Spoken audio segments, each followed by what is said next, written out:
welcome to, I think it's episode 17. We're going to go ahead and do the Spartans, the 300. All right? And as you all know, this is me. I'm Fred, and this is Noodle. And I hope you guys enjoy this. All right? We're going to probably do this. We might have to break it into a couple sections. I don't know yet. I'm not completely finished with this yet. But what I can say is you're going to learn something. If anything, you're going to learn something from this one, because I've learned a lot doing the research on this one. And I'm telling you right now, we're all enthralled by the story of the 300 and how they did what they did. It's when you actually step back and you think about the feat that they have done. It was amazing. Even though they fell in the Battle of Thermopylae, okay, it's truly amazing. The stand and them, just the pride that they had to stand up for what they believed in. And it's just, to me, it's just amazing.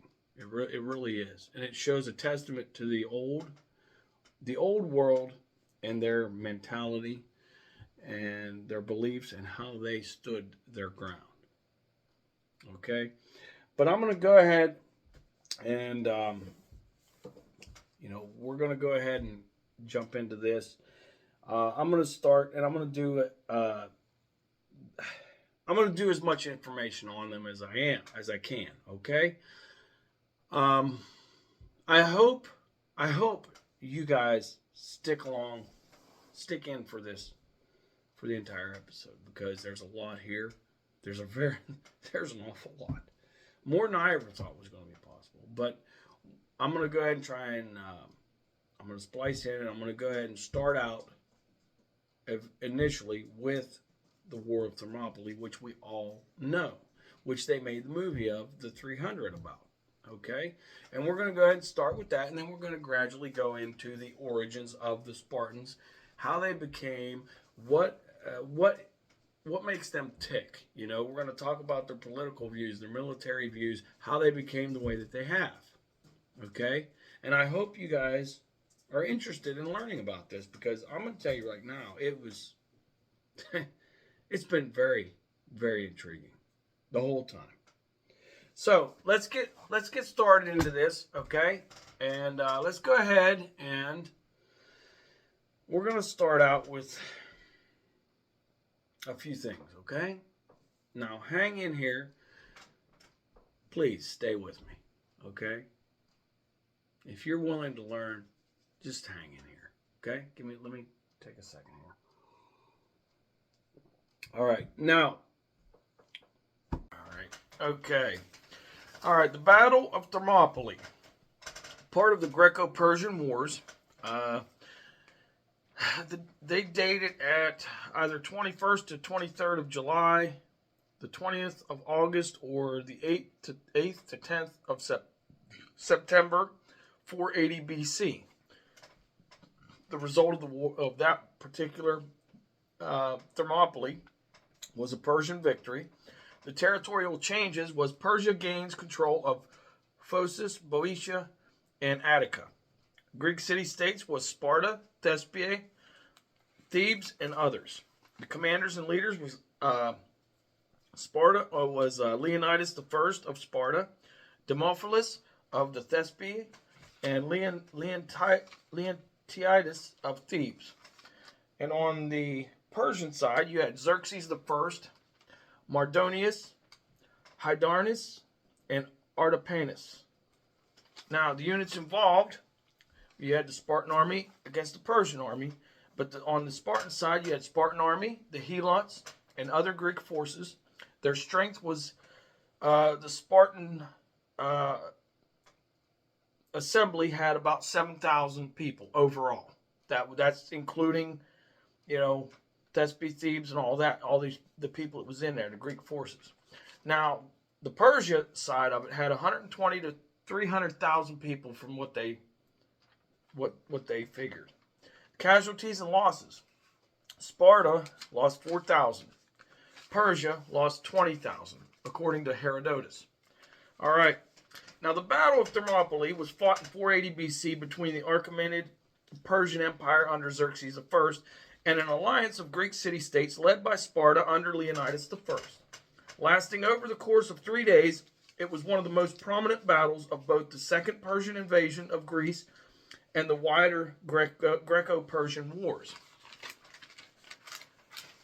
The engagement at Thermopylae occurred simultaneously with the naval battle of Artemisium between July and September of 480 BC.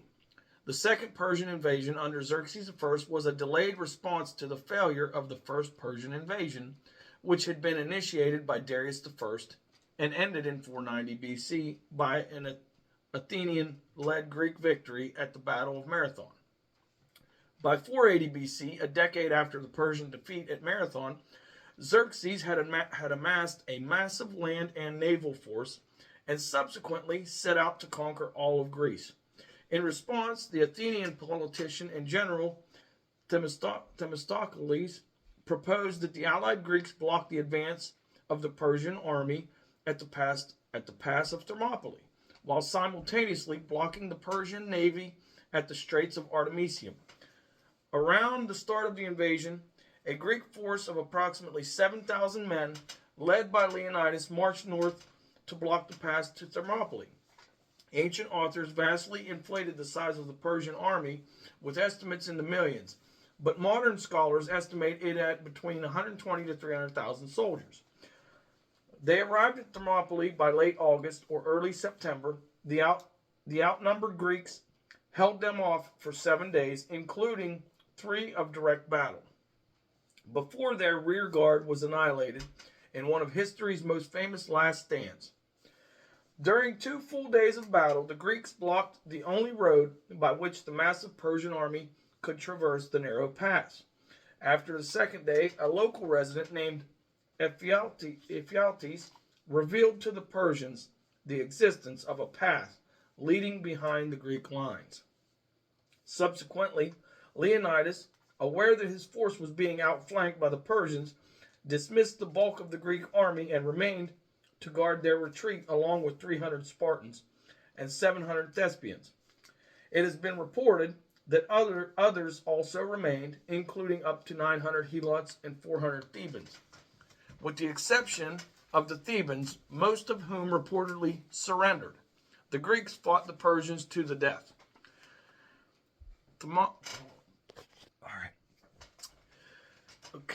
Themistocles was in command of the Greek naval force at Artemisium when he received news that the Persians had taken the pass at Thermopylae. Since the Greek defensive strategy had required both Thermopylae and Artemisium to be held, the decision was made to withdraw to the island of Salamis.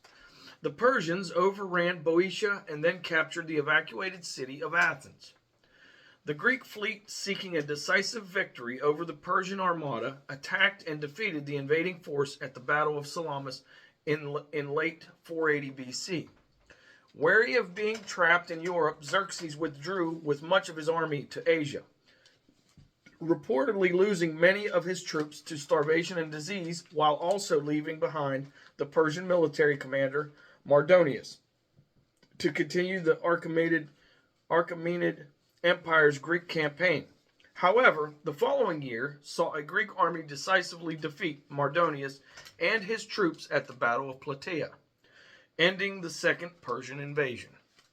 Both ancient and modern writers have used the Battle of Thermopylae as a flagship example of the power of an army defending its native soil. The performance of the Greek defenders is also used as an example of the advantages of training, equipment, and use of terrain as force multipliers. Sources. The primary source for the Greco-Persian Wars is the Greek historian Herodotus. The Sicilian historian Diodorus Siculus, writing in the 1st century BC in his Bibliotheca Historica, also provides an account of the Greco-Persian Wars partially derived from the earlier Greek historian Ephorus. Diodorus is fairly consistent with Herodotus' writings. These wars are also described in less detail by a number of other ancient historians, including Plutarch, Ctesias of Cnidus, and are referred to by other authors as by Aeschylus in the Persians. Archaeological evidence such as the Serpent Column, now in the Hippodrome of Constantinople, also supports some of Herodotus' specific reports. George B. Grundy was the first modern historian to do a thorough topographical survey of Thermopylae and led some modern writers, such as Liddell Hart, to revise their views of certain aspects of the battle. Grundy also explored Plataea and wrote a treatise on that battle. On the Battle of Thermopylae itself, two principal sources, Herodotus and Simonides, accounts survive. Herodotus' account in Book 7 of his Histories is such an important source that Paul Cartledge wrote, "We either write a history of Thermopylae with Herodotus or not at all." Also surviving is an epitome of the account of Ctesias by the 8th century Byzantine Photius, though this is also worse than useless, missing key events in the battle such as the betrayal of Ephialtes and the account of Diodorus Siculus in the Universal History. Diodorus' account seems to have been based on that of Ephorus and contains one significant deviation from Herodotus' account, as a supposed night attack against the Persian camp, of which modern scholars have tended to be skeptical. Now the background. Okay, the city-states of Athens and Eretia had aided the unsuccessful Ionian revolt against the Persian Empire of Darius I in 499 to 494 BC. The Persian Empire was still relatively young and prone to revolts amongst its subject peoples. Darius, moreover, was a usurper and had spent considerable time extinguishing revolts against his rule. The Ionian revolt threatened the integrity of his empire, and Darius thus vowed to punish those involved, especially the Athenians, since he was sure that the Ionians would not go unpunished for their rebellion. Darius also saw the opportunity to expand his empire into the fractious world of ancient Greece. A preliminary expedition under Mardonius in 492 BC secured the lands approaching Greece, reconquered Thrace, and forced Macedon to become a client kingdom of Persia. Darius sent emissaries to all the Greek city-states in 491 BC, asking for a gift of earth and water as tokens of their submission to him. Having had a demonstration of his power the previous year, the majority of Greek cities duly obliged. In Athens, however, the ambassadors were put on trial and then executed by throwing them in a pit. In Sparta, they were simply thrown down a well. This meant Sparta was also effectively at war with Persia. However, in order to appease the Persian king somewhat, 2 Spartans were voluntarily sent to Susa for execution, in atonement for the death of the Persian heralds. Darius then launched an amphibious expeditionary force under Datis and Artaphernes in 490 BC, which attacked Naxos before receiving the submission of the other Cycladic islands. It then besieged and destroyed Eretia. Finally, it moved to attack Athens, landing at the Bay of Marathon, where it was met by a heavily outnumbered Athenian army at the ensuing Battle of Marathon. The Athenians won a remarkable victory, which resulted in the withdrawal of the Persian army to Asia. At this, Darius began raising a huge new army with which to completely subjugate Greece. However, in 486 BC, his Egyptian province revolted indefinitely, postponing any Greek expedition. Darius died while preparing to march on Egypt, and the throne of Persia passed to his son Xerxes I. Xerxes crushed the Egyptian revolt and quickly restarted preparations for the invasion of Greece. No more expedition. This was to be a full-scale invasion, supported by long-term planning, stockpiling, and conscription.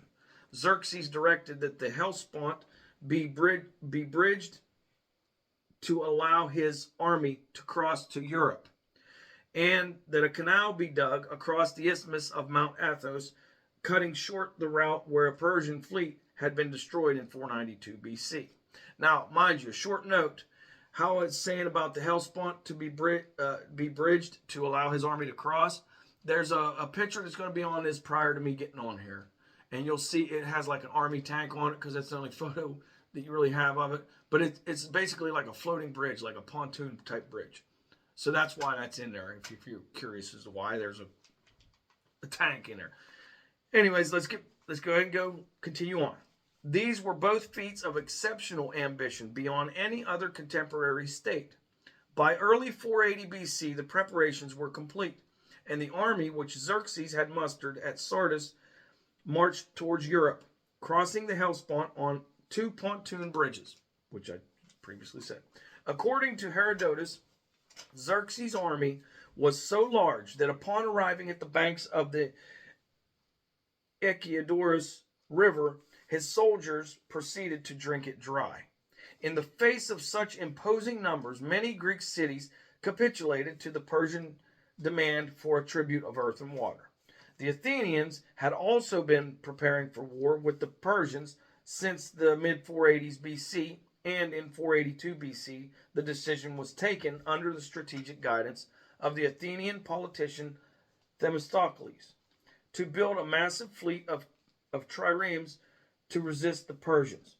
However, the Athenians lacked the manpower to fight on both land and sea, requiring reinforcements from other Greek city-states. In 481 BC, Xerxes sent ambassadors around Greece requesting earth and water, but very deliberately omitting Athens and Sparta. Support thus began to coalesce around these two leading cities. A congress met at Corinth in late autumn of 481 BC, and a confederate alliance of Greek city-states was formed. It had the power to send on envoys to request assistance and dispatch troops from the member states to defensive points after joint consultation. This was remarkable for the disjointed and chaotic Greek world, especially since many of the supposed allies were still technically at war with each other. That's kind of a tough bid there, isn't it? The Congress met again in the spring of 480 BC. A Thessalian delegation suggested that the Greeks could muster in the narrow vale of Tempe on the borders of Thessaly and thereby block Xerxes' advance. A force of 10,000 hoplites was dispatched to the vale of Tempe, through which they believed the Persian army would pass. However, once there, being warned by Alexander I of Macedon that the vale could be bypassed through Sarantaporo Pass and that Xerxes' army was overwhelming, the Greeks retreated. Shortly afterwards, they received the news that Xerxes had crossed the Hellespont. Themistocles therefore suggested a second strategy to the Greeks.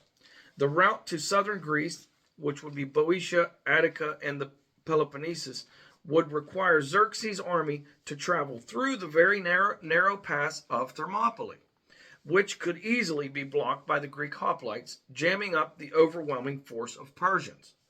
Furthermore, to prevent the Persians from bypassing Thermopylae by sea, the Athenian and allied navies could block the Straits of Artemisium.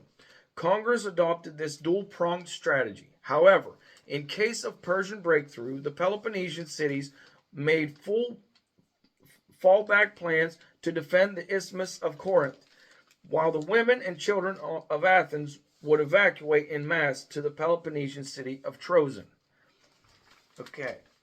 The Persian army seems to have made slow progress through Thrace and Macedon.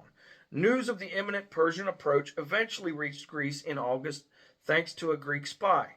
At this time of the year, the Spartans, de facto military leaders of the alliance, were celebrating the festival of Carnea. During the Carnea military activity was forbidden by Spartan law.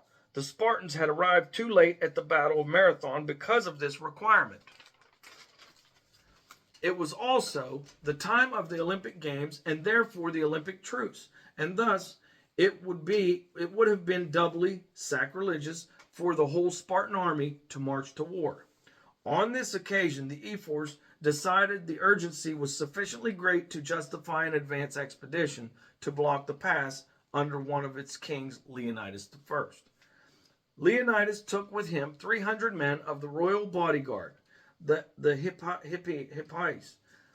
This expedition was to try to gather as many other Greek soldiers along the way as possible and to await the arrival of the main Spartan army.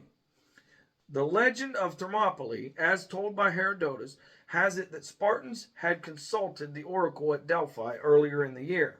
The oracle is said to have made the following prophecy. O ye men who dwell in the streets of broad Lacedaemon, either young glorious town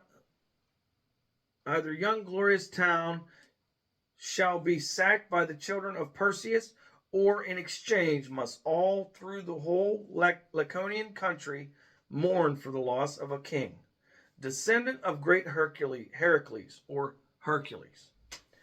Herodotus tells us that Leonidas, in line with the prophecy, was convinced he was going to certain death, since his forces were not adequate for a victory, and so he selected only Spartans with living sons. The Spartan force was reinforced en route to Thermopylae by contingents from various cities and numbered more than 7,000 by the time it arrived at the pass. Leonidas chose to camp at and defend the middle gate, the narrowest part of the pass of Thermopylae, where the Phoenicians had built a defensive wall some time before. News also reached Leonidas from the nearby city of Trachis that there was a mountain track that could be used to outflank the pass at Thermopylae. Leonidas stationed 1,000 Phocians on the heights to prevent such a maneuver. Finally, in mid-August, the Persian army was sighted across the Malayan Gulf, approaching Thermopylae. With the Persian army's arrival at Thermopylae, the Greeks held a council of war. Some Peloponnesians suggested withdrawal to the Isthmus of Corinth and blocking the passage to Peloponnesus. The Phocians and Locrians, whose states were located nearby, became indignant and advised defending Thermopylae and sending for more help. Leonidas calmed the panic and agreed to defend Thermopylae. According to Plutarch, when one of the soldiers complained that because of the arrows of the barbarians, it is impossible to see the sun, Leonidas replied, "Won't it be nice, then, if we shall have shade in which to fight them?" Herodotus reports a similar comment, but attributes it to Dionysius. Now, here's a note about Dionysius. Dionysius was a Spartan soldier who fought and died at the Battle of Thermopylae in 480 BC. He was acclaimed the bravest of all the Greeks who fought in the battle. Herodotus said the Spartan Dionysius is said to have proved himself the best man of all, the same who, as they report, uttered this saying before they engaged battle with the Medes. Being informed by one of the men of Trachis that when the barbarians discharged their arrows, they obscured the light of the sun by the multitude of the arrows. So great was the number of their host, he was not dismayed by this, but making small account of the number of the Medes, he said that their guest from Trachis brought them very good news. For if the Medes obscured the light of the sun, the battle against them would be fought in the shade and not in the sun. Xerxes sent a Persian emissary to negotiate with Leonidas. Now we're getting back on track here. That was just a note that I just gave you about Dionysius. Okay, Xerxes sent a Persian emissary to negotiate with Leonidas. The Greeks were offered their freedom, the title of friends of the Persian people, and the opportunity to resettle on land better than that they possessed. When Leonidas refused these terms, the ambassador carried a written message by Xerxes asking him to hand over your arms. Leonidas' famous response to the Persians was Molon Lab, literally means having come take them, but usually translated as come and take them. With the Persian emissary returning empty-handed, battle became inevitable. Xerxes delayed for 4 days, waiting for the Greeks to disperse before sending troops to attack them. Now, I'm going to go through a list of wars right now, and that way we can kind of get a timeline of everything that's been going on throughout the Spartans and the Greek and Athenian situation. You have the first Messenian War, which was 743 to 724 BC, and that was against Messenia, and the Spartans won that war. Okay, then you have the second Messenian War, which was 685 to 668 BC, and that was against Messenia, and the Spartans won that war as well. Now you have the Wars of Argos.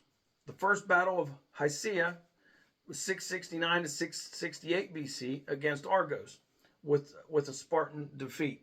So Argos won that battle. The Battle of Sapia, 494 BC against Argos, and that was a Spartan victory there. Then you have the Persian Wars, which that's what we're under right now, what we're talking about. You have Thermopylae. That's the one we're talking about. 480 BC was against Persia, and that was a Spartan defeat. We all know the story of this one. Then you have Artemisium, which was 480 BC. It was also against Persia, and it was a Spartan defeat as well. Spartan Athenian, because they had conglomerates of different people that was fighting with them. There's no way. The Spartans alone couldn't. There's just no. They wouldn't have had a chance at all with the Persian army. It was just too massive. So you have Salamis in 480 BC against Persia, which was a Greek victory because, it was a Greek victory. Then you have Plataea, 479 BC against Persia, and then that was a Spartan victory as well. Then you have Mycale, 479 BC, that same year, against Persia, and that was a Spartan and Greek victory. And then you have Marathon, 490 BC, against Persia, and that was a Greek victory. So then you have the Peloponnesian War. And in the Peloponnesian War, throughout that, you have Sabota in 433 BC. It was Corcyra and against Corinth. And they were still, it was a stalemate. They pretty much came to blows where it's just like, okay, we're done. And then you had Potidaea in 432 BC, which was Athens against Corinth, and the Athenian War. Athenian had it was an Athenian victory. And then you have Rhium in 429 BC. That was Athens against Sparta and Corinth, and that was an Athenian victory there. Then you have Naupactus, which is 429 BC. That was Athens against Sparta and Corinth again. That was another Athenian victory. Then you have Mytilene, which is 406 BC, Athens against Sparta, and that was a Spartan victory. Then you have Tanagra in 457 BC, which was Athens against Sparta again. That was a Spartan victory. Then you have Opay, which was 426 BC. That was Athens against Sparta. That was an Athenian victory. Then you have Pylos, 425 BC. Athens against Sparta, and that was an Athenian victory again. Then you have Sphacteria, which is 425 BC. That was Athens against Sparta again. That was another Athenian victory. Then you have Amphipolis, which was 422 BC. That was Athens against Sparta, and that was a Spartan victory there. Then you have First Mantinea, 418 BC. That was Athens against Sparta, and that was a Spartan victory there. Then you have the Sicilian expedition, which was 415 to 413 BC. So that was a several year campaign. Athens against Sparta, and that was a Spartan victory. Then you have Syme, or Syme, Syme, 411 BC. That was Athens against Sparta, and that was another Spartan victory.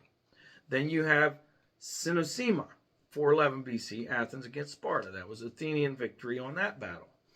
Abydos, 411 BC, Athens against Sparta, and Athenian victory on that one. Then you have Cyzicus, which is 410 BC. That was Athens against Sparta, and that was an Athenian victory as well.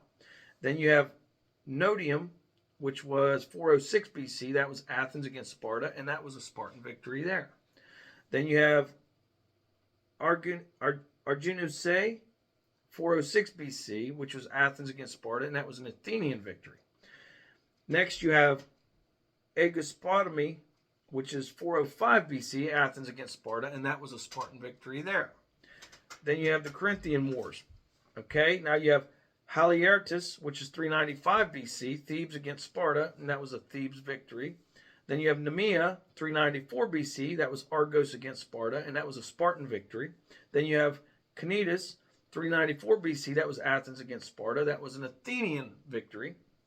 Then you have Coronea, 394 BC, Argos against Sparta, that was another Spartan victory. Then you have Lachaeum, 390 BC, Athens against Sparta, and that was an Athenian victory. Then you have the Boeotian War, which has 3 battles in that. There's Naxos, 376 BC, Athens against Sparta, that was the Athenian victory. Then you have Leuctra, 371 BC, Thebes against Sparta, and that was a Thebes victory. Then you have Mantinea, 362 BC, which was Thebes against Sparta, and that was a Thebes victory. Then you have the Cleomenian War, which is several battles here. Lycaeum, 227 BC, the Achaean League against Sparta, that was a Spartan victory. Then you have Laodicea, 227 BC, the Achaean League against Sparta, and that was a Spartan victory. Then you have Dyme, which is 226 BC, that's the Achaean League against Sparta, and that was another Spartan victory. Then you have Cilicia, 222 BC, Achaean League against Sparta. The Achaean League had a victory on that one. Then you have the war against Nabis, and this is the last one.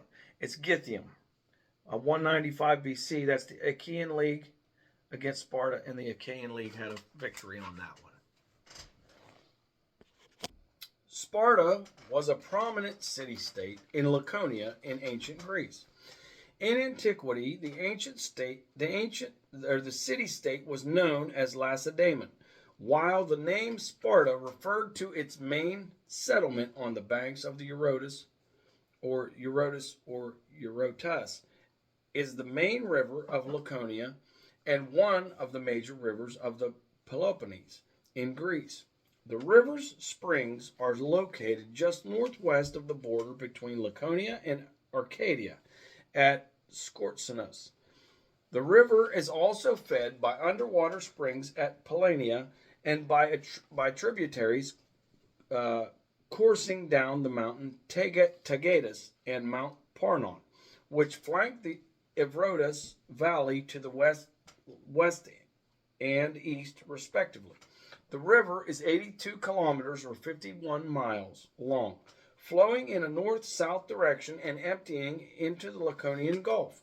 Its drainage basin is 2,239 kilometers squared, or 864 square miles.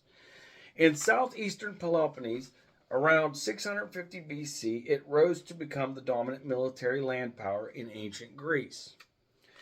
Given its military preeminence, Sparta was recognized as the leading force of the unified Greek military during the Greco-Persian Wars, in rivalry with the rising naval power of Athens. Sparta was the principal enemy of Athens during the Peloponnesian War in between 431 to 404 BC, from which it emerged victorious after the Battle of Agaspotami. The decisive Battle of Leuctra against Thebes in 371 BC ended the Spartan hegemony, although the city-state maintained its political independence until its forced integration into the Achaean League in 192 BC. 192 BC. The city nevertheless recovered much autonomy after the Roman conquest of Greece in 146 BC and prospered during the Roman Empire as its antiquarian customs attracted many Roman tourists. However, Sparta was sacked in 396 AD by the Visigoth king Alaric, and underwent a long period of decline, especially in the Middle Ages when many citizens moved to Mithras. Modern Sparta is the capital of the southern Greek region of Laconia and a center for processing citrus and olives. Sparta was unique in ancient Greece for its social system and constitution, which were supposedly introduced by the semi-mythical legislator Lycurgus. His laws configured the Spartan society to maximize military proficiency at all costs, focusing all social institutions on military training and physical development. The inhabitants of Sparta were stratified as Spartiates, citizens with full rights.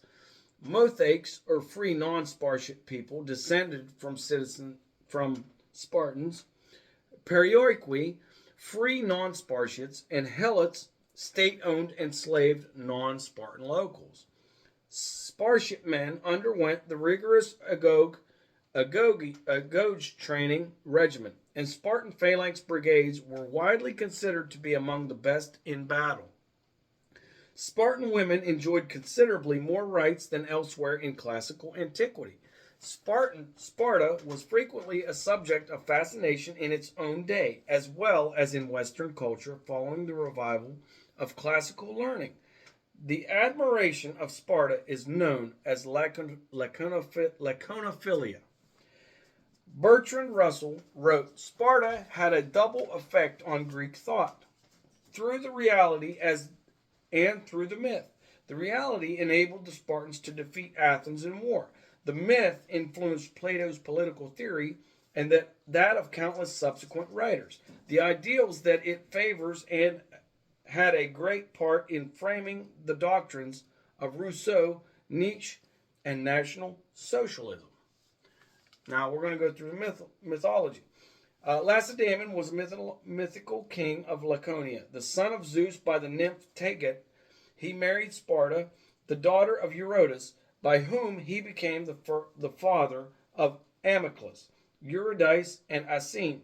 The king, he named his country after himself, and the city after his wife. He was believed to have built the sanctuary of the Sharites, which stood between Sparta and Amyclae, and to have given to those deities the names of Cleta and Phaena. A shrine was erected to him in the neighborhood of Therapne. Tyrtaeus, an Archaic-era Spartan writer, is the earliest source to connect the origin myth of the Spartans to the lineage of the hero Heracles or Hercules. Later authors such as Diodorus Siculus, Herodotus, and Apollodorus also made mention of Spartans understanding themselves to be descendants of Heracles or Hercules. Thucydides wrote, Suppose the city of Sparta to be deserted, and nothing left but the temples and the ground plan. Distant ages would be very unwilling to believe that the power of the Lacedaemonians was at all equal to their fame. Their city is not built continuously, and has no splendid temples or other edifices. It rather resembles a group of villages, like the ancient towns of Hellas, and would therefore make a poor show.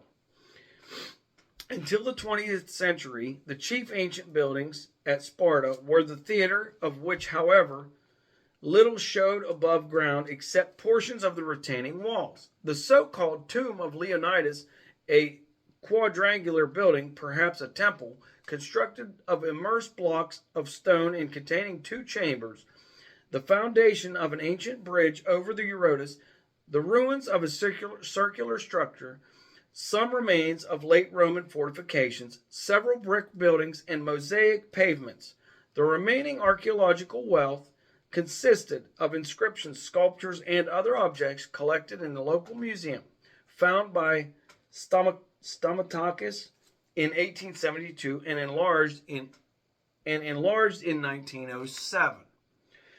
Partial excavation of the round building was undertaken in 1892 and 1893. by the American School at Athens.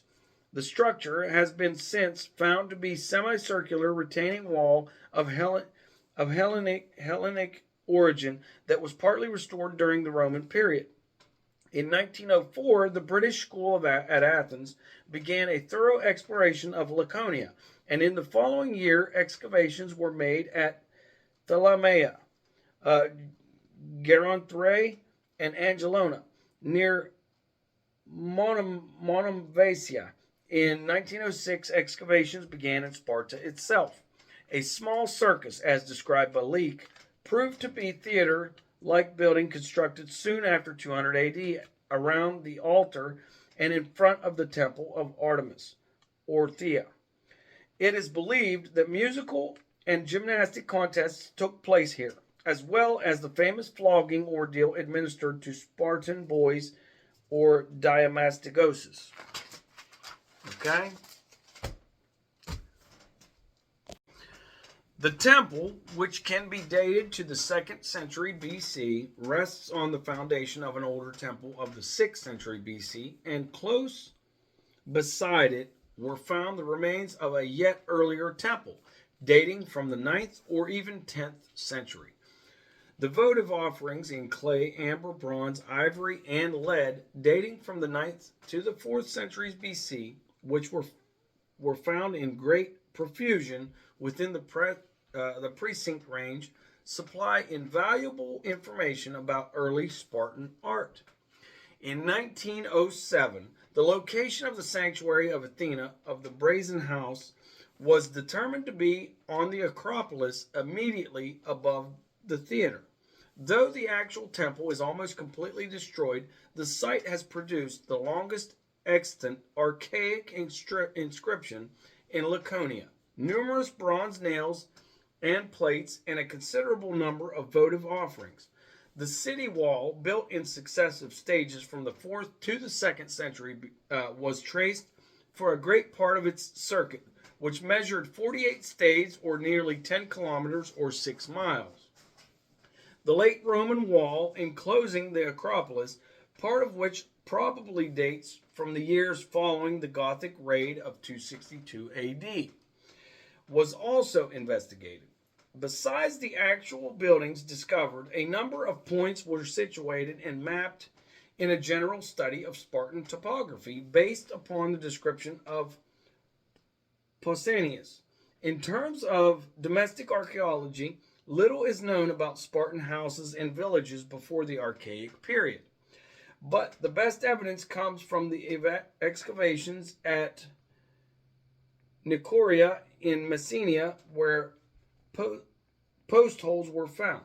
These villages were open and consisted of small and simple houses built with stone foundations and clay walls. The Menelaean is a shrine associated with Menelaus, located east of Sparta by the river Eurotas on the hill Prophitus Ilias. Coordinates are 37.0659 degrees north, 22.4536 degrees east. Built around the early 8th century BC, the Spartans believed it had been the former residence of Menelaus. In 1970, the British School in Athens started excavations around the Menelaean in an attempt to locate Mycenaean remains in the area. Among other findings, they uncovered the remains of 2 Mycenaean mansions and found the first offerings dedicated to Helen and Menelaus. These mansions were destroyed by earthquake and fire, and archaeologists consider them the possible palace of Menelaus himself. Okay? Excavations made from the early 1990s to the present suggest the area around the Menelaean in the southern part of the Eurotas Valley seems to have been the center of Mycenaean Laconia. The Mycenaean settlement was roughly triangular in shape, with its apex pointed towards the north. Its area was approximately equal to that of the newer Sparta, but denuded has wreaked havoc with its buildings, and nothing is left of its original structures save for ruined foundations and broken potsherds. The prehistory of Sparta is difficult at least. Sparta, on the other hand, is described as the country of lovely women, an epithet for people. The residents of Sparta were often called Lacedaemonians. This epithet utilized the plural of the adjective Lacedaemonians. The ancients sometimes used a back formation referring to the land of Lacedaemon as Lacedaemonian country. As most words for country were feminine, the adjective was the feminine Lacedaemonia. Eventually, the adjective came to be used alone. Lacedaemonia was not in general use during the classical period and before. It does occur in Greek as an equivalent of Laconia and Messenia during the Roman and early Byzantine periods, mostly in ethnographers and lexica of place news. For example,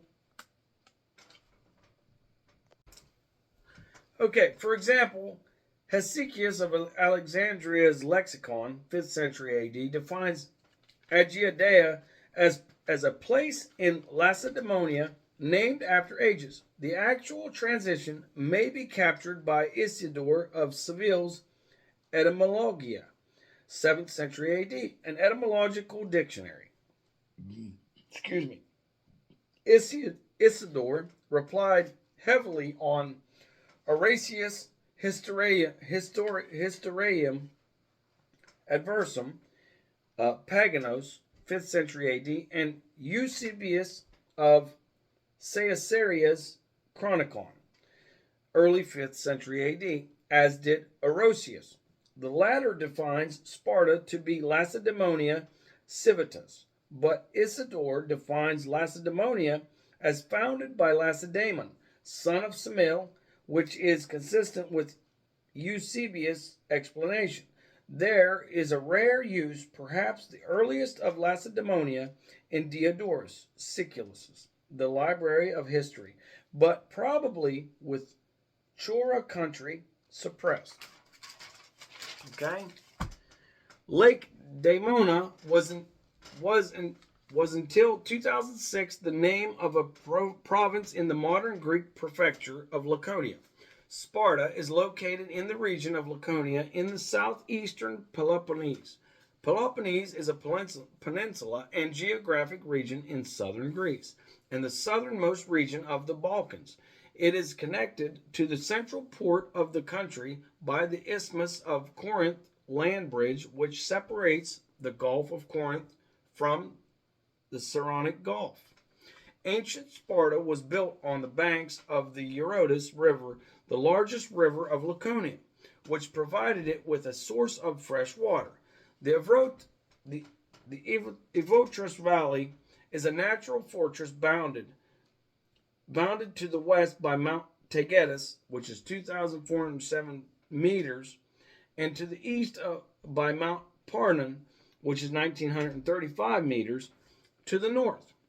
Laconia is separated from Arcadia by hilly uplands reaching 1,000. Okay, for example, Hesychius of Alexandria's lexicon, 5th century AD, defines Aegiadea as a place in Lacedaemonia named after ages. The actual transition may be captured by Isidore of Seville's Etymologia, 7th century AD, an etymological dictionary. Isidore relied heavily on Horatius' Historiam Adversum, Paganos, 5th century AD, and Eusebius of Caesarea's Chronicon, early 5th century AD, as did Orosius. The latter defines Sparta to be Lacedaemonia Civitas, but Isidore defines Lacedaemonia as founded by Lacedaemon, son of Semele, which is consistent with Eusebius' explanation.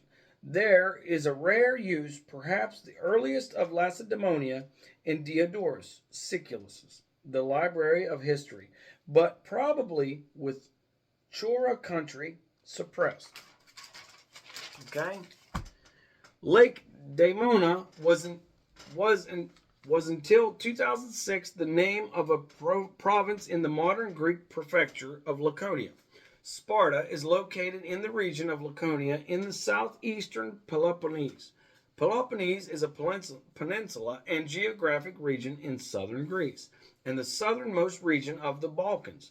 It is connected to the central port of the country by the Isthmus of Corinth land bridge, which separates the Gulf of Corinth from the Saronic Gulf.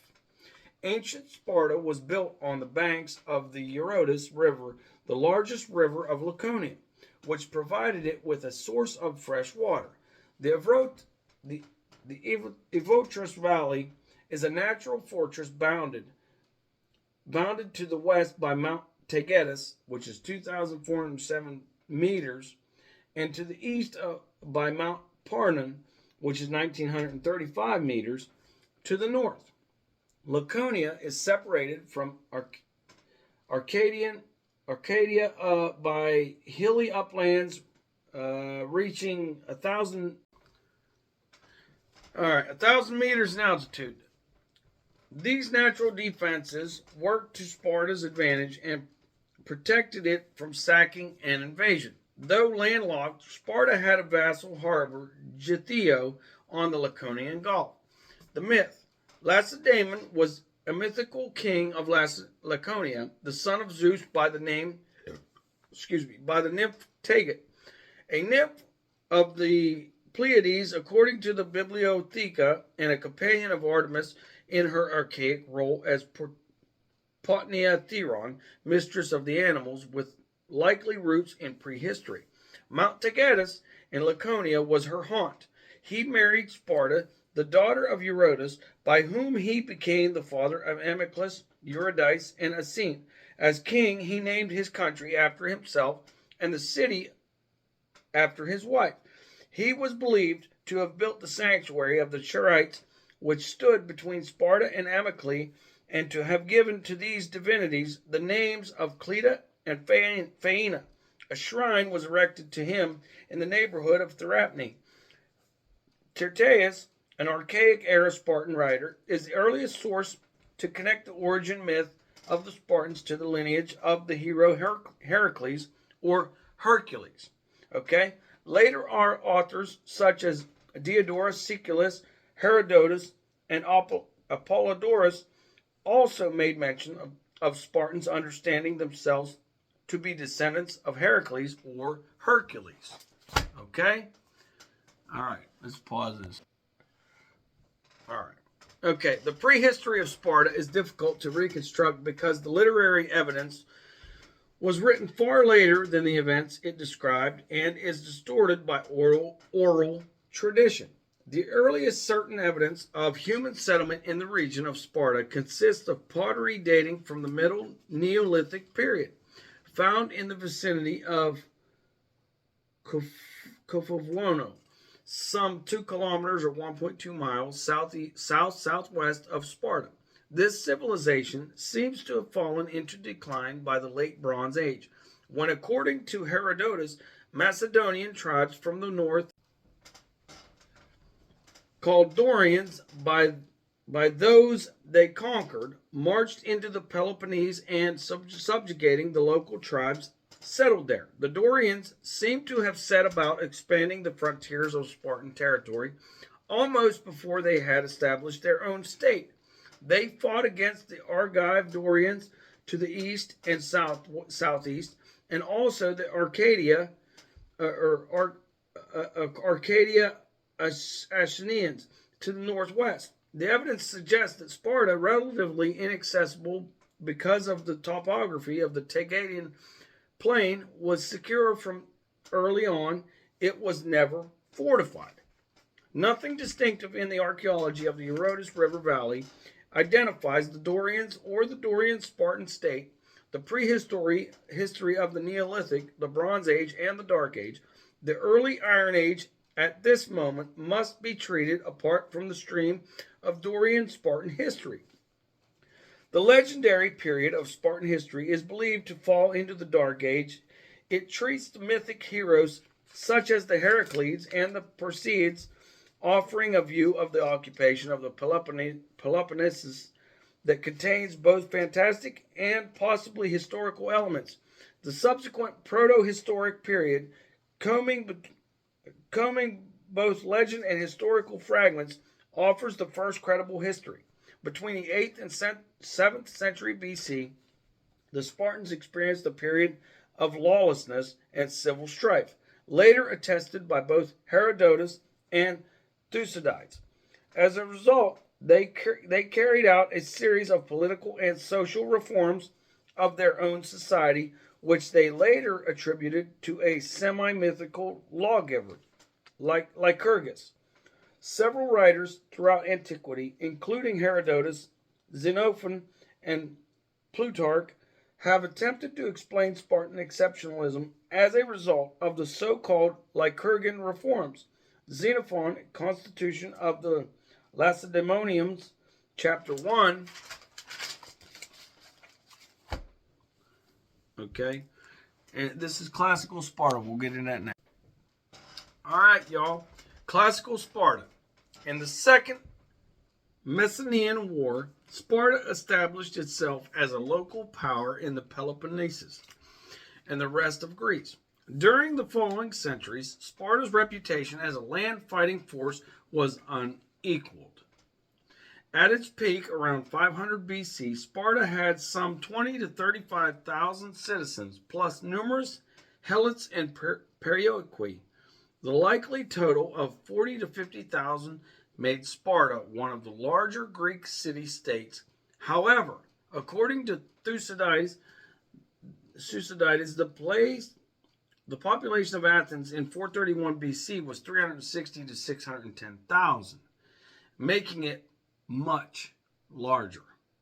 In 480 BC, a small force led by King Leonidas, about 300 Spartiates, 700 Thespians, and 400 Thebans, although these numbers were lessened by earlier casualties, made a legendary last stand at the Battle of Thermopylae against the massive Persian army, led by Xerxes. The Spartans received advance warning of the Persian invasion from their deposed king Demaratus, which promoted them to consult the Delphi oracle.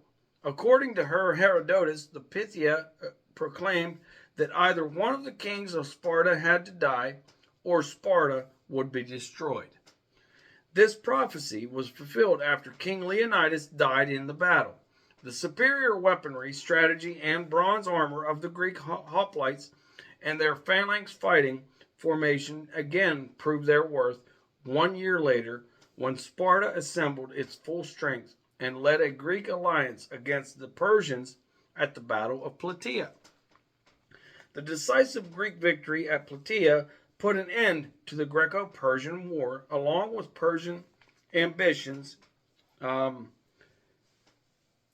expand into Europe. Even though this war was won by a pan-Greek army, credit was given to Sparta, who, besides providing the leading forces at Thermopylae and Plateau, had been the de facto leader of the entire Greek expedition.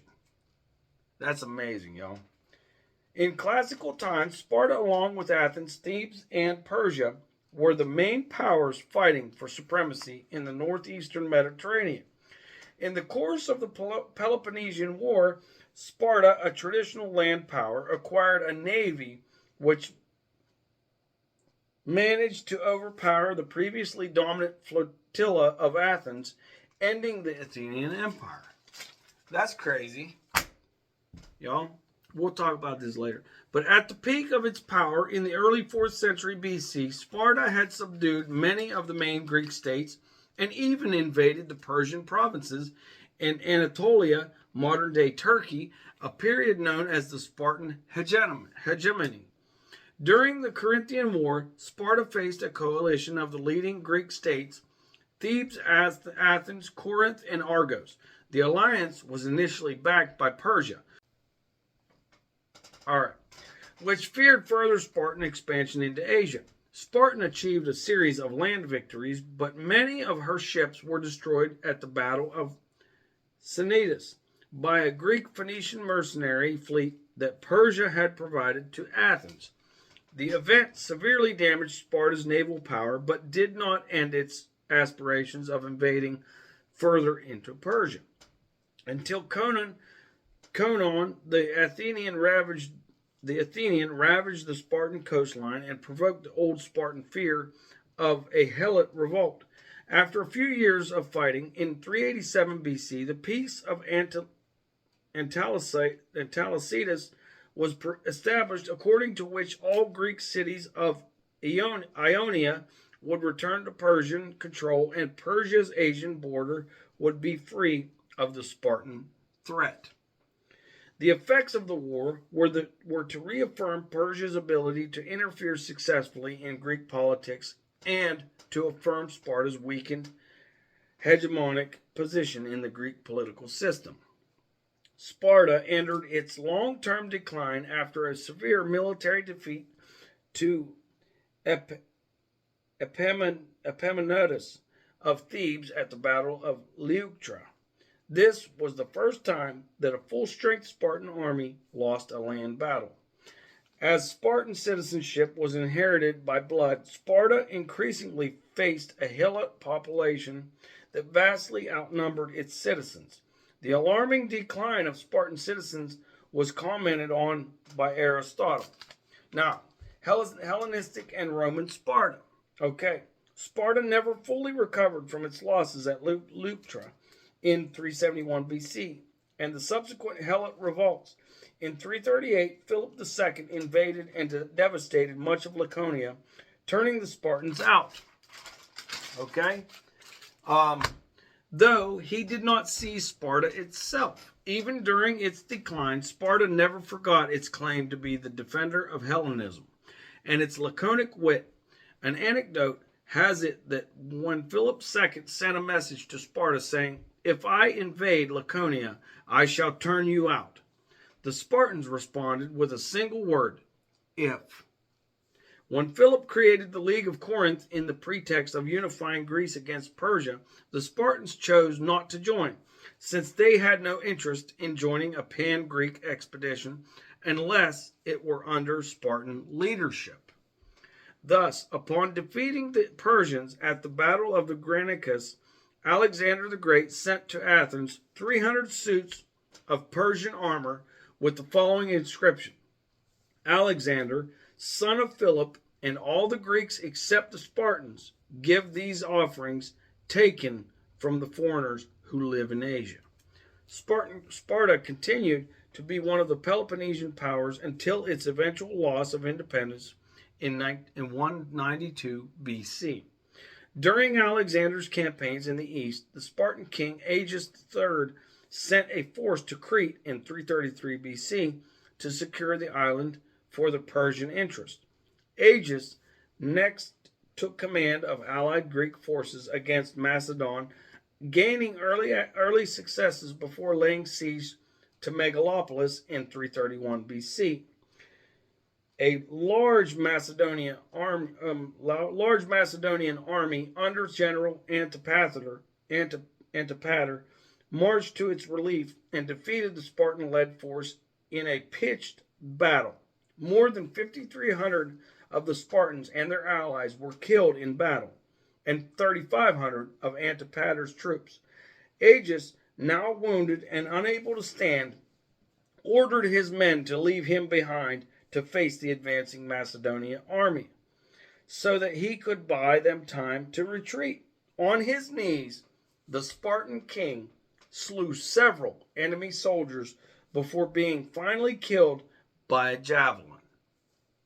Alexander was merciful, and he only forced the Spartans to join the League of Corinth, which they had previously refused. During the Punic Wars, Sparta was an ally of the Roman Republic. Spartan political independence was put to an end when it was eventually forced into the Achaean League after its defeat in the decisive Laconian War by a coalition of other Greek city-states and Rome. and the resultant overthrow of its final king, Nabis, in 192 BC. Sparta played no active part in the Assaean War in 146 BC when the Assaean League was defeated by the Roman general Lucius Mummius. Subsequently, Sparta became a free city under Roman rule. Some of the institutions of Lycurgus was restored, and the city became a tourist attraction for the Roman elite who came to observe exotic Spartan customs. In 214 AD, Roman Emperor Caracalla, in his preparation for his campaign against Parthia, recruited a 500-man Spartan cohort. Herodian described this unit as a phalanx, implying it fought like the old Spartans as hoplites, or even as a Macedonian phalanx. Despite this, a gravestone of a fallen legionary named Marcus Aurelius Alexius shows him lightly armed with a Philos-like cap and a wooden club. The unit was presumably discharged in 217 after Caracalla was assassinated. An exchange of letters in the Deuterocanonical first book of Maccabees expresses a Jewish claim to kinship with Spartans. Arius, king of the Lacedaemonians, to Onius, the high priest, greeting. It is found in writing that the Lacedaemonians and Jews are brethren, and that they are of stock of Abraham. Now therefore, since this is come to our knowledge, ye shall do well to write unto us of your prosperity. We do write back again to you that your cattle and goods are ours, and ours are yours. The letters are reproduced in a variant form by Josephus. Jewish historian Uriel Rappaport notes that the relationship between the Jews and the Spartans expressed in this correspondence has intrigued many scholars, and various explanations have been suggested for the problems raised, including the historicity of the Jewish leader and high priest. Jonathan's letter to the Spartans, the authenticity of the letter of Arius of Onias cited in Jonathan's letter, and the suppressed brotherhood of the Jews and the Spartans. Rappaport is clear that the authenticity of the reply letter of Arius is based on even less firm foundations than the letter of Jonathan. All right? So, Spartans long spurned the idea of building a defensive wall around the city, believing they made the city's men soft in terms of their warrior abilities. Okay, that's understandable. A wall was finally erected after 184 BC, after the peak of the city-state's power had come and gone. So, now we're going to go to post-classical and modern Sparta. In 396 AD, Sparta was sacked by Visigoths under Alaric I, who sold inhabitants into slavery. According to Byzantine sources, some parts of the Laconian region remained pagan until well into the 10th century. The Saconian language, still spoken in Saconia, is the only surviving descendant of the ancient Doric language. In the Middle Ages, the political and cultural center of Laconia shifted to the nearby settlement of Mistras, and Sparta fell further in even local importance.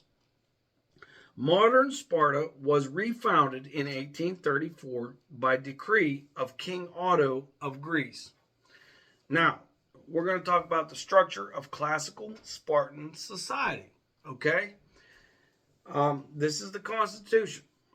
Sparta was an oligarchy. The state was ruled by two hereditary kings of the Aegean and the Europontid, families, both supposedly descendants of Heracles or Hercules, both equal in authority so that one could not act against the power and political enactments of his colleague. That's kind of a contradiction, isn't it? Anyways, the duties of the kings were primarily religious, judicial, and military.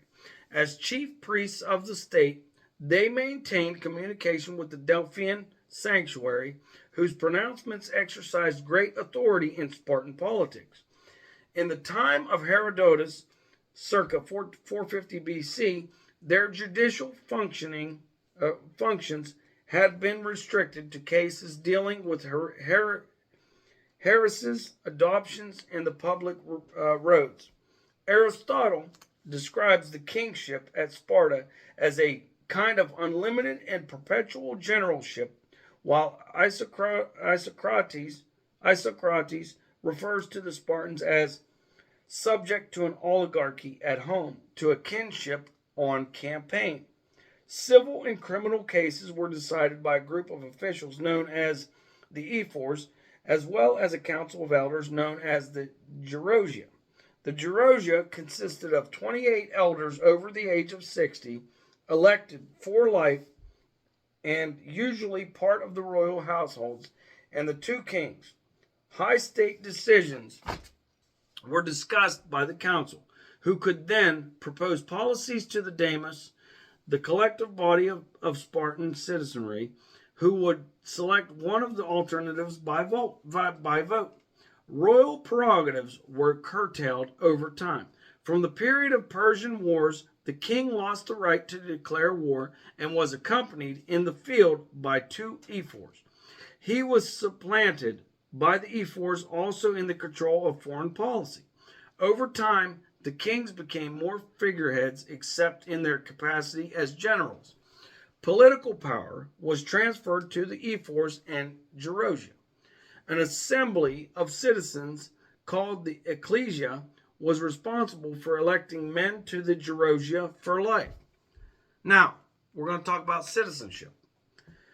The Spartan education process, known as the agoge, was essentially full citizenship. However, usually the only boys eligible for agoge were Spartiates, those who could trace their ancestry to the original inhabitants of the city. There were two exceptions. Trophimoi, or foster sons, were foreign students invited to study. The Athenian general Xenophon, for example, sent his two sons to Sparta as Trophimoi. Also, the son of a helot could be enrolled as a centrophos if a Spartiate formally adopted him and paid his way. If he did exceptionally well in training, he might be sponsored to become a Spartiate. Spartans who could not afford to pay the expenses of the agoge could lose their citizenship. These laws meant that Sparta could not readily replace citizens lost in battle or otherwise, which eventually proved near fatal as citizens became greatly outnumbered by non-citizens, and even more dangerously, by helots. Now, the non-citizens. The other classes were the periokoi, free inhabitants who were non-citizens, and the helots, state-owned serfs. Descendants of non-Spartan citizens were forbidden the agoge. Okay, now let's talk about, we're going to have to start that next. Hey everybody, we're back with this Spartan thing. We're going to go ahead and do helots, okay? The Spartans were a minority of the Laconian population. The largest class of inhabitants were the helots. Okay, the helots were originally free Greeks from the areas of Messenia and Laconia, whom the Spartans had defeated in battle and subsequently enslaved. In contrast, the populations conquered by other Greek cities, e.g., the Athenian treatment of Melos, the male population was not exterminated, and the women and children turned into chattel slaves. Instead, the helots were given a subordinate position in society more comparable to serfs in medieval Europe than chattel slaves in the rest of Greece. The Spartan helots were not only agricultural workers, but were also household servants, both male and female, would be assigned domestic duties such as wool working. However, the helots were not the private property of individual Spartan citizens, regardless of their household duties, and were instead owned by the state, through the clerus system. Helots did not have voting or political rights. The Spartan poet Tyrtaeus refers to helots being allowed to marry and retaining 50% of the fruits of their labor. They also seem to have been allowed to practice religious rites and, according to Thucydides, own a limited amount of personal property. Initially, helots couldn't be freed, but during the Middle Hellenistic period, some 6,000 helots accumulated enough wealth to buy their freedom. For example, in 227 BC, in other Greek city-states, free citizens were part-time soldiers who when not at war, carried on other trades.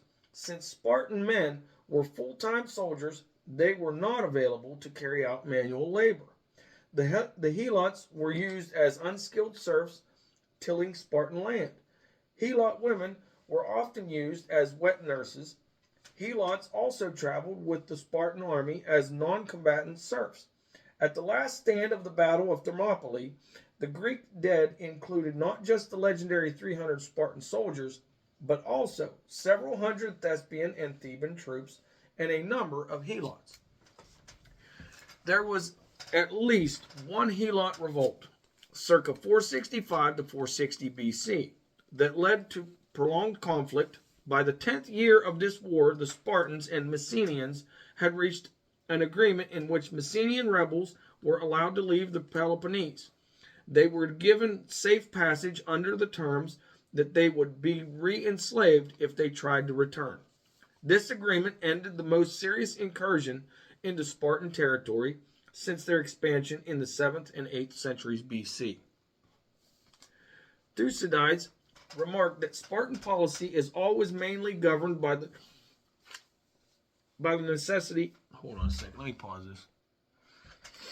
All right. Thucydides remarked that Spartan policy is always mainly governed by the necessity of taking precautions against the helots. On the other hand, the Spartans trusted their helots enough in 479 BC to take a force of 35,000 with them to Plataea. Something they could not have risked if they feared the helots would attack them or run away.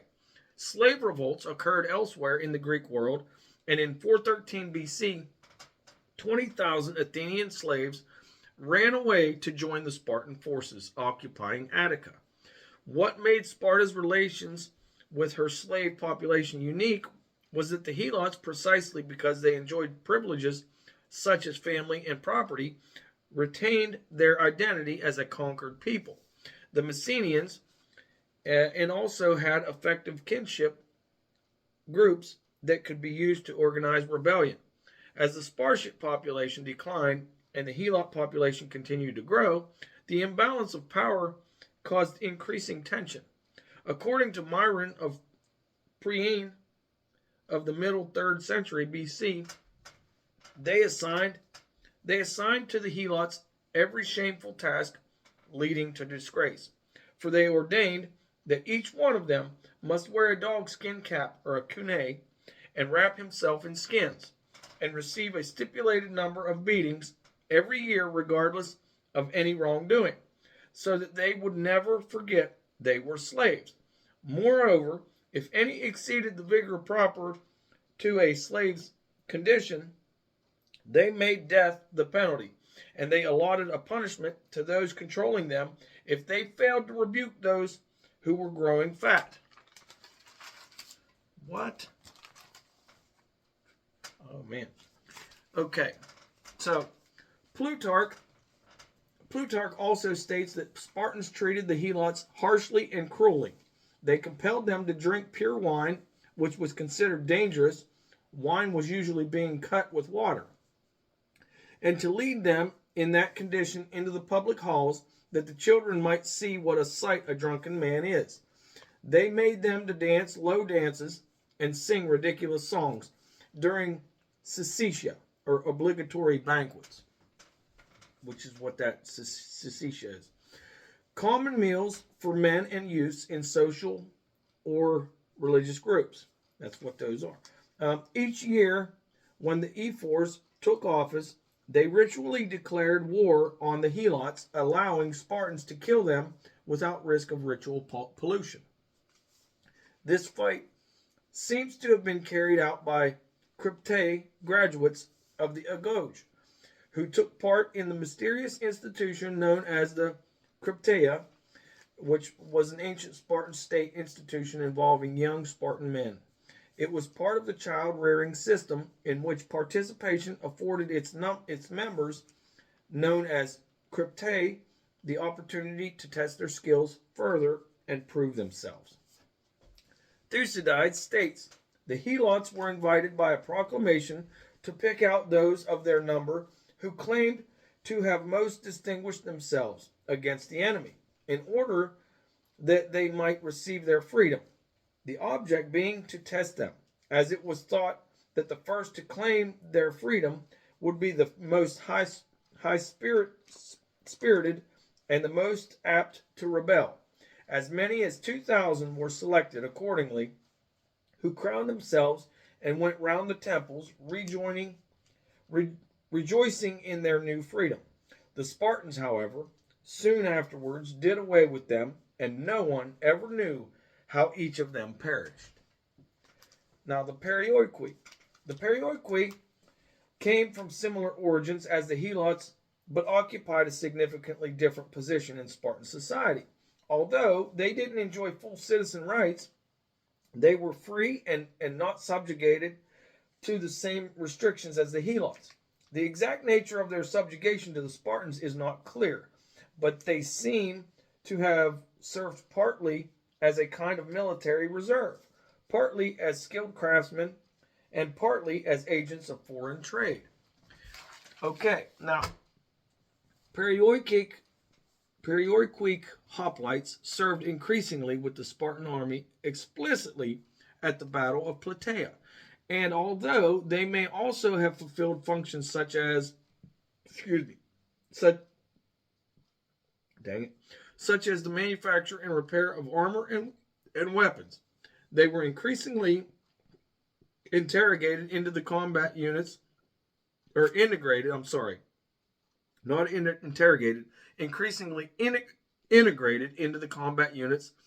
the Spartan army as the Spartiate population declined.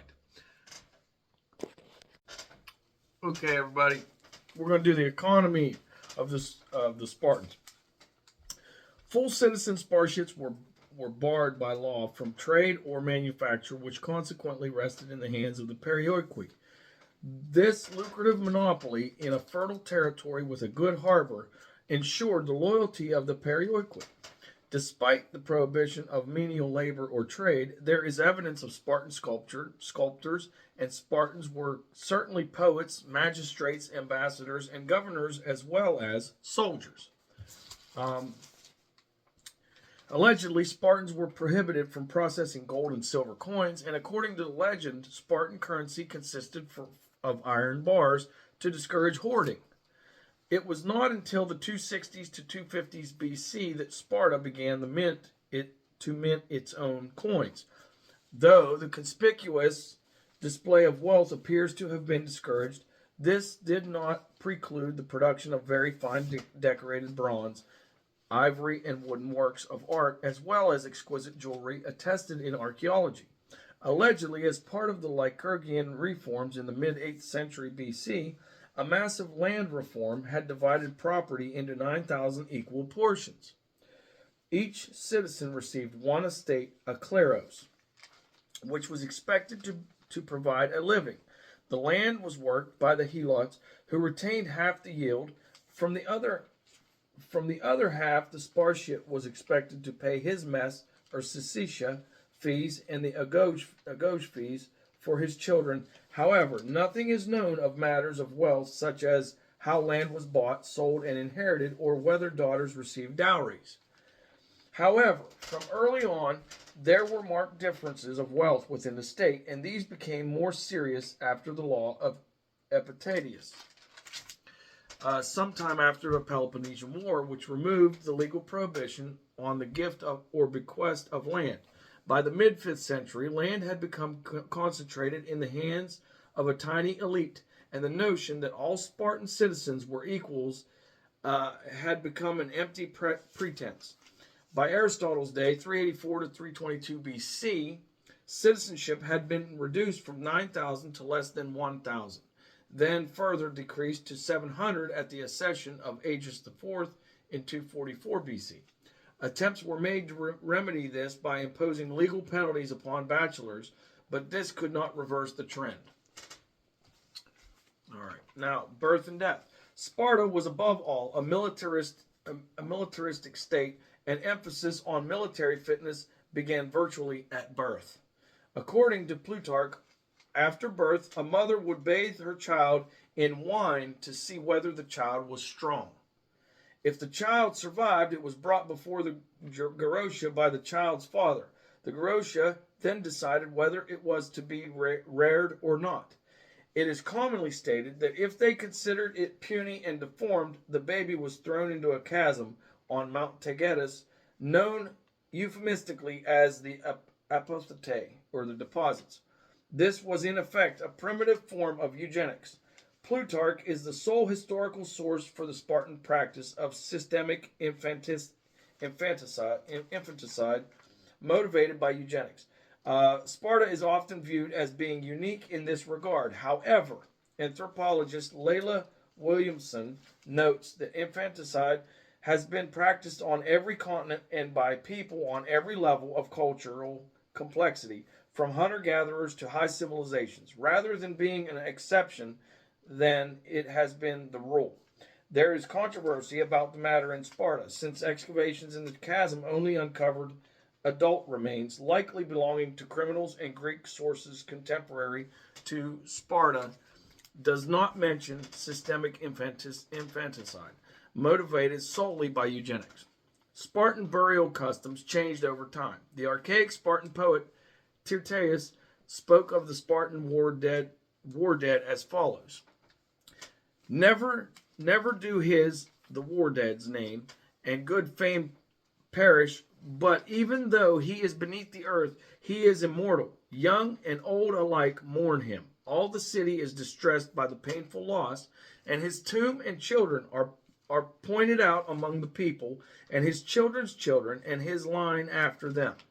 When Spartans died, marked headstones would only be granted to soldiers who died in combat during a victorious campaign, or women who died either in service of a divine office or in childbirth. These headstones likely acted as memorials rather than grave markers. Evidence of Spartan burials is provided by the tomb of the Lacedaemonians in Athens. Excavations at the cemetery of classical Sparta uncovered ritually pierced cantharoid-like ceramic vessels. The ritual slaughter of horses and specific burial enclosures alongside individual plots. Some of the graves were reused over time. In the Hellenistic period, grander two-story monumental tombs are found at Sparta.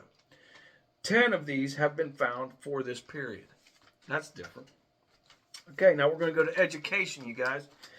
Education. When male Spartans began military training at age 7, they would enter the agoj system. The agoj was designed to encourage discipline and physical toughness and to emphasize the importance of the Spartan state. Boys lived in communal messes, and according to Xenophon, whose sons attended the agoj, the boys were fed just the right amount for them never to become sluggish through being too full, while also giving them a taste of what it is not to have enough. In addition, they were trained to survive in times of privation, even if it meant stealing. Besides physical and weapons training, boys studied reading, writing, music, and dancing. Special punishments were imposed if boys failed to answer questions sufficiently, laconically, or i.e., briefly and wittily. Spartan boys were expected to take an older male mentor, usually an unmarried young man. According to some sources, the older man was expected to function as a kind of substitute father and role model to his junior partner. However, others believe it was reasonably certain that they had sexual relations. The exact nature of Spartan pederasty is not entirely clear. Okay. Xenophon, an admirer of the Spartan educational system whose sons attended the Agoge, explicitly denies the sexual nature of the relationship. Some Spartan youth apparently become members of an irregular unit known as the Cryptia. The immediate objective of this unit was to seek out and kill vulnerable Helot Laconians as part of the larger program of terrorizing and intimidating the Helot population. Less information is available about the education of Spartan girls, but they seem to have gone through a fairly extensive formal education cycle, broadly similar to that of the boys, but with less emphasis on military training. Spartan girls received an education known as musiki. This included music, dancing, singing, and poetry. Choral dancing was taught so Spartan girls could participate in ritual activities, including the cults of Helen and Artemis. In this respect, classical Sparta was unique in ancient Greece. In no other city-state did women receive any kind of formal education. Now, military life. At age 20, the Spartan citizen began his membership in one of the syssitia, or the dining messes or clubs, composed of about 15 members each, of which every citizen was required to be a member. Here, each group learned how to bond and rely on one another. The Spartans were not eligible for election for public office until the age of 30. Only native Spartans were considered full citizens and were obliged to undergo the training as prescribed by law, as well as participate in and contribute financially to one of the syssitia. Sparta is thought to be the first city to practice athletic nudity, and some scholars claim that it was also the first to formalize pederasty. According to these sources, the Spartans believed that the love of an older, accomplished aristocrat for an adolescent was essential to his formation as a free citizen. The Agoge, the education of the ruling class, was, they claim, founded on pederastic relationships required of each citizen with the lover responsible for the boy's training. However, other scholars question this interpretation.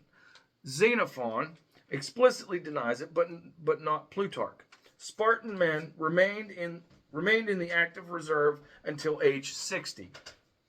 Men were encouraged to marry at age 20, but could not live with their families until they left their active military service at age 30. They called themselves homoi, or equals, pointing to their common life.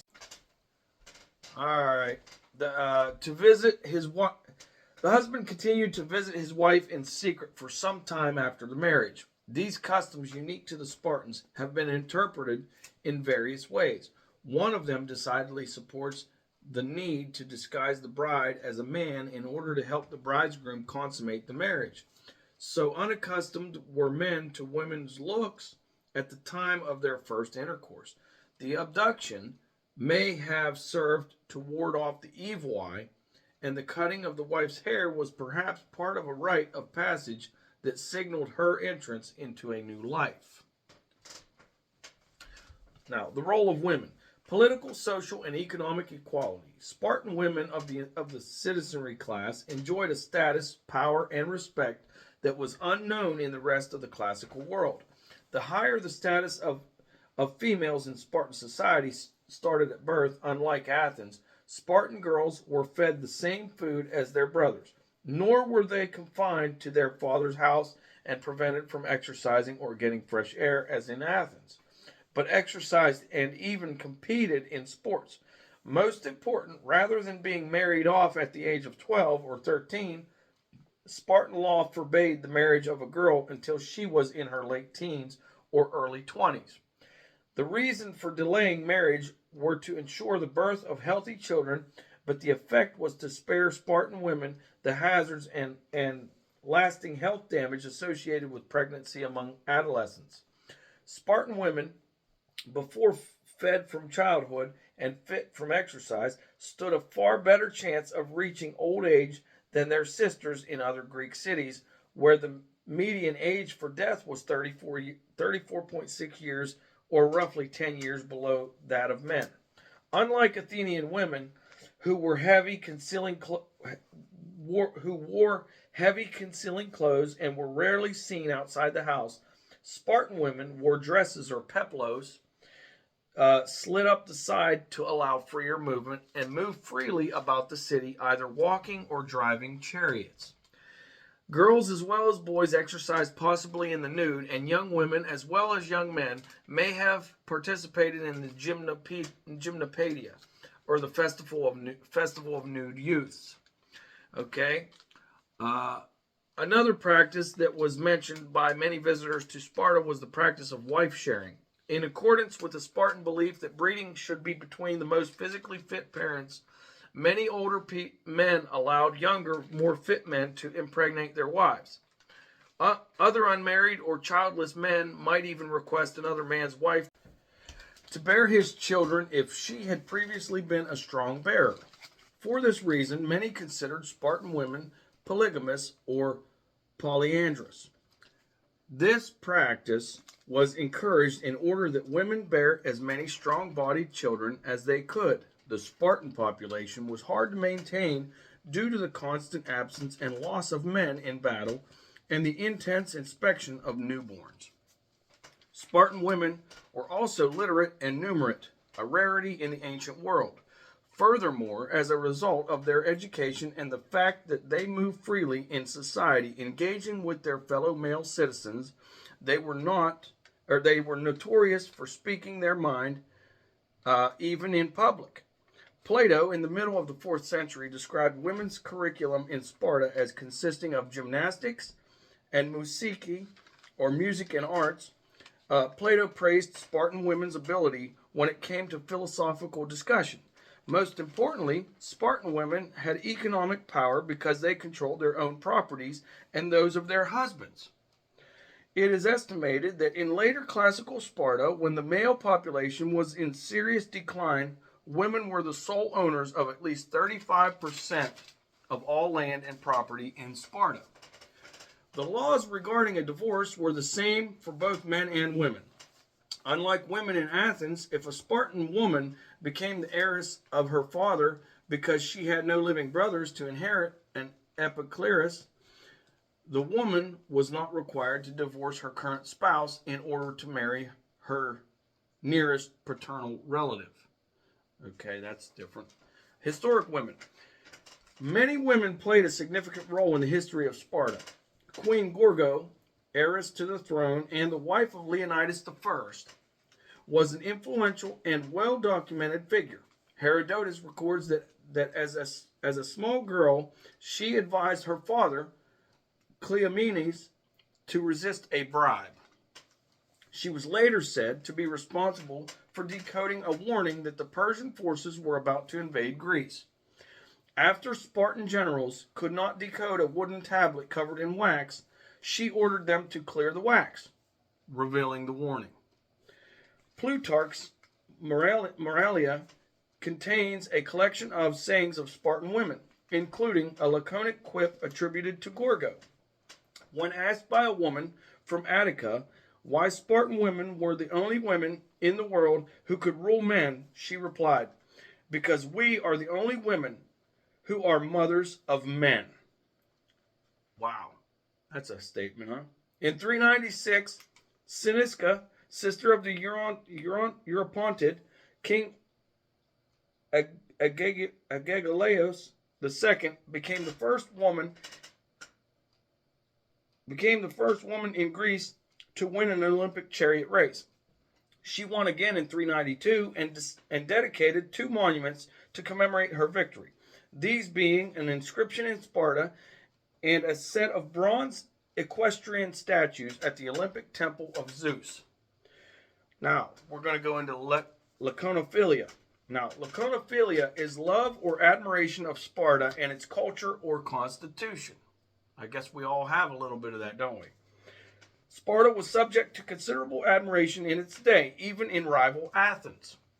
In ancient times, many of the noblest and the best of the Athenians always considered the Spartan state nearly as an ideal theory realized in practice.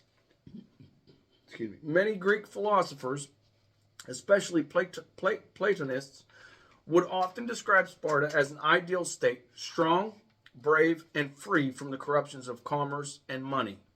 The French classicist François Ollier, in his 1933 book Le Mirage Spartiate, The Spartan Mirage, warned that a major scholarly problem is that all surviving accounts of Sparta were by non-Spartans, who often excessively idealized their subject. No accounts survive by the Spartans themselves, if such were ever written. With the revival of classical learning in Renaissance Europe, laconophilia reappeared, for example, in the writings of Machiavelli. The Elizabethan English constitutionalist John Aylmer compared the mixed government of Tudor England to the Spartan Republic, stating that Lacedaemonia was the noblest and best city governed that ever was. He commended it as a model for England. The philosopher Jean-Jacques Rousseau contrasted Sparta favorably with Athens in his discourse on the arts and sciences, arguing that its austere constitution was preferably to the more sophisticated Athenian life. Sparta was also used as a model of austere purity by revolutionary and Napoleonic France. A German racist strain of laconophilia was initiated by Karl Ottfried Müller, who linked Spartan ideals to the supposed racial superiority of the Dorians, the ethnic subgroup of the Greeks to which the Spartans belonged. In the 20th century, this developed into fascist admiration of Spartan ideals. Adolf Hitler praised the Spartans, recommending in 1928 that Germany should initiate them by limiting the number allowed to live. He added that the Spartans were once capable of such a wise measure, the subjugation of 350,000 helots by 6,000 Spartans was only possible because of the racial superiority of the Spartans. The Spartans had created the first racialist state. Following the invasion of the USSR, Hitler viewed citizens of the USSR as like the helots under the Spartans. They, the Spartans, came as conquerors and they took everything, and so should the Germans. A Nazi officer specified that the Germans would have to assume the position of the Spartiates, while the Russians were the helots. Certain early Zionists, and particularly the founders of kibbutz movement in Israel, were influenced by Spartan ideals, particularly in education. Tabinkin, a founding father of the kibbutz movement of the Palmark strike force, prescribed that education for warfare should begin from the nursery, that children should from kindergarten be taken to spend nights into the mountains and valleys. In modern times, the adjective Spartan means simple, frugal, avoiding luxury and comfort. The term laconic phrase describes the very terse and direct speech characteristic of the Spartans. Sparta also features prominently in modern popular culture, most famously the Battle of Thermopylae. That's what we mostly know about of them. And as they said, there's no surviving there's no surviving writings from the Spartans themselves, because they didn't brag, is what I'm assuming. They didn't overindulge themselves. They were simplistic people, okay? And I think we're just piecing together how they lived, what they did, and their beliefs and all that. But ultimately, in the end, these people were a force to be reckoned with, period. Hands down. There's just no two ways about it. You got too many different cultures and people telling you how these people were. And in battle, they were, like they flipped a switch, They're ready to knock people out and do what they got to do. It's either you kill me, I kill you, one or the other, and it's not going to be me getting killed. And if it is, then I die a victorious death. But I will tell you this. This is the last of this video. All right? And we're going to go down a little list of notable Spartans. Okay? You can look these up if you want. I already went down a rabbit hole. This daggone video is going to be 2 hours long by the time I'm done. Or close to it, anyway. Anyhow, these are the notable Spartans that was known of. Okay? Agesilaus II was a king. Agis I was a king. Agis II was a king. Chilon, the philosopher. Chionis, an athlete in 7th century BC. And then you have Clearchus of Sparta, the mercenary in the army of 10,000. Cleomenes I was king. Then Cleomenes III was king and a reformer. Then you have Cynisca, princess and athlete in the 4th century BC. Gorgo, queen and politician, which was Leonidas' wife. Excuse me. Then you have Helen, princess in the Trojan War. Ha, but you didn't know that. Leonidas I, king, commander at the Battle of Thermopylae, circa 520 to 480 BC. Then you have Lycurgus, which you'll see a picture of him on the beginning of this. He was a lawgiver in the 10th century BC. Then you have Lysander, general in the 5th to 4th century BC. Then you have Menelaus, king during the Trojan War. Okay. Then you have Nabis, was a king, and Xanthippus of Carthage, Spartan mercenary in the First Punic War. Okay.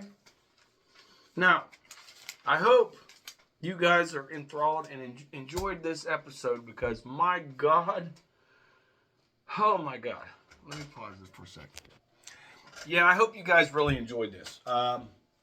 Dionysius, that was an interesting part on it for me. Because they were saying about his quotes and stuff, that's the famous quotes that you've seen in 300 about the arrows blotting out the sun. And he said, well, if it blots out the sun, then we shall fight in the shade. He had no fear. And he was like considered the #1 Spartan. Like he was the bravest, the toughest. Like the best of the special forces that they had or whatever. But in essence, I mean, honestly, I think the Spartans was kind of like one of the first known types that was like a special force, you know. And they also did their phalanx formation, which is really cool. You know, they fought as a unit. They didn't fight as an individual. You know, like in Middle Ages, a lot of these people, they'd be running around probably sword fighting over here and there. No. They stuck together. You protect the man to your left with your shield. And it was a disgrace for them if they lost their shield in battle. They'd be better off dead. And that was the mentality they had. That's the way they looked at it. I don't come home unless I'm victorious or I'm carried on my shield. And that was one of the sayings that they had. Now, that they have no evidence of them carrying them home on their shields. But the actual statement itself is very effective, and it's straight and to the point. It means come home victorious or come home dead because you fought valiantly. So, I mean, the mentality of these people, like, you know, there's things we can argue about them. You know, how, you know, Hitler's saying there was a racial place. Nah, well, I don't really buy that. I don't know if that's what the case was. Okay, maybe they were, maybe they weren't. We don't know. We don't have the evidence directly from the Spartans stating any of their stuff because they didn't throw their business out there. The only statements we have is from people that were non-Spartans. You know, so what little bit of information they gathered is what we have today. And who knows if they embellished it? Who knows if they didn't? We don't know that. But I will say this, no matter what, we're always going to be enthralled with the whole entire Battle of Thermopylae. I mean, they were very smart when it comes to battle tactics. Very smart. Because I tell you right now, back then, in those days, I really don't think there was too many too many armies or militaristic people that would have possibly thought of doing what they did at the Battle of Thermopylae. Because that army of the Persian army is just massive. One of the sayings was, when they march and they get close enough, you can feel the ground shake because there were so many people in that army. It's crazy when you think of that. I mean, honestly, you go to people like Xerxes back in the old ancient world, and then you also look at people like Genghis Khan. My God, how many people did they slaughter? How many kingdoms did they rule? How many, like, it was ridiculous, and we don't think of it on a scale like that. We don't, it doesn't register our brain. It really doesn't. But if you start getting into it and you start looking into this stuff, and as a matter of fact, I'm probably going to do one on Genghis Khan as well. I'm going to do a lot of historical figures and things like that and try to dig into this. I apologize that this video is so long. I was going to try to break it down into a couple different sections, but I said, you know what? I'll just do one long one. And I look at it this way. If you guys, you watch a little bit at a time, work your way up and watch the whole thing if you're interested in it. If you only want to watch a little bit, I'm sorry. All the pictures and everything, I think they went to like almost 4 minutes long. That's a lot. There was a lot on this one, you guys. Okay? And I apologize for the length of it, but at the same time, I can't cut it short, and I'm not going to cut you guys short and deprive you of facts, of information, of, pictures of the areas and the battles and the old ancient maps and things of that sort. So I really hope you guys did enjoy this, because I had a blast doing this one. I really did. And trust me, this one by far, it had way more notes than any of the other ones I've had. And I still could have done more, but I'm not going down no more rabbit holes with this one. I'm sorry. Unless you guys want me to, we can do another episode where we can do the rabbit holes. We can go down. You want to learn more about his Leonidas' wife. You want to learn more about, Xerxes, whatever. It doesn't matter. But you have to let me know. Otherwise, I'm going to continue on like I've been doing. Okay? And I hope you guys stay tuned, because I got a lot of other cool stuff we're going to be doing. Like I said, I've been telling you for the past couple episodes about, I'm going to do the Fred files, right? I'm going to do missing disappearances. I'm going to do serial killers, etc., blah, blah, blah. I'm going to do different stuff on it. And then I'm going to take my main episodes I'm thinking about doing. They're going to be, historical figures and different things of that sort. But I'm going to try and keep things in line. That way I can go down the list and say, oh, okay, I did this one, I did that one, But I want your feedback on this stuff. Let me know. It helps me grow as a content creator, okay? It really does, And it helps me have a little direction as to what you, as viewers, want. Okay? But yeah, we're going to do, I got a list of stuff. I'm telling you right now, let me see here. I want to run down some of these other ones that we're going to do. Okay, some of the ones that I wrote down. I'm going to do an episode on ancient objects like the Spear of Destiny, etc. The Holy Grail, all that good stuff. I'm going to do one about the Lost City of Z and Percy Fawcett. Okay, that's going to be an intriguing one. I already know that. El Dorado. I'm going to do one on El Dorado, Manoa. I'm going to do one about military people, like basically like real life Rambo, Roy Benavides. Okay, that'll be an interesting one for you guys. AJ Drexel Biddle, I'm going to do him. I'm going to do Heraclian in Egypt. Dark Matter, I'm going to do Dark Matter. We're going to do Alzheimer's. We're going to do something about Alzheimer's and try to learn some more about that. The Ravens Paradox, the Bootstrap Paradox, the Atlantis Drill, the Hope Diamond. We're going to do Lady Di, the Terracotta Army, Calabendar, or the Monkey Man. We're also going to do Luman Ramsdale. He was the last train robber known. We're also going to do about the Stone Prison in Peru. Just different stuff that I'm thinking about doing. I'm floating it around, but there's so much. Oh my God, you guys. So much stuff that I want to do. Shadow People, Ghosts, Edgar Casey, Dyatlov Pass, Zombies, Time Travel, Multiverse, Teleportation, Psychokinesis, Frequencies, The Education System, Mel's Hole, Aliens, Animal Hybrids, The Rake, Billy the Kid, Hatfield and McCoy's. I got so much stuff, y'all don't even know. I just got to do the research. That's it. And to find a time, it's redonkulous. Okay? But anyways, this is the Trading Post, episode 17, The Spartans and the 300. Okay? And I hope you enjoy it. Till next time.